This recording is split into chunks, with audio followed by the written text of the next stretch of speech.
Bara ya kuhurana na therũ kaunti-inĩ ya Murang'a rĩu nĩyoete mwerekera mwerũ thutha wa minista wa ugendi na nyamu cia githaka Najib Balala gwikinyia kuo.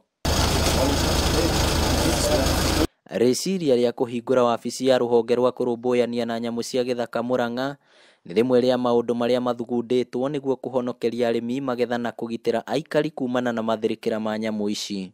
They do, it's not that they are not doing their job per se. They do intervene.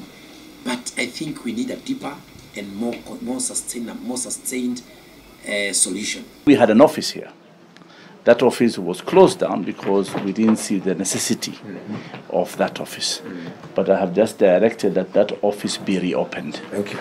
So that there's a full-time team here looking and analyzing that problem.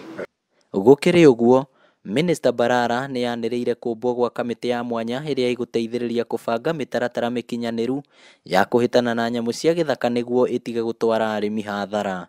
We have now brought Thirikari here to look. There is a lot of research needs to be done at the same time. So we know why are they attacking farms and why in the last 2 years these incidents has happened, why not before? Thirikari ya Murang'a irakoretwo yamba mitego ya kunyita therũ ici ikiuga nginyagia riu therũ itanyiheire 1,500 nicio irĩkĩtie kunyitwo. I think it requires an integrated, a collaborative approach so that we can do, and also a community approach so that we use the communities also to deal with the problem. Riu arĩmi a Murang'a megũthiĩ na mbere na mĩhang'o yao ya kũhanda na kũrĩmĩra irio marĩ na mwĩhoko atĩ rĩanĩrĩra rĩu rĩa Balala nĩ rĩgũteithia na magatuĩka a kũgetha mategũthĩnio nĩ therũ.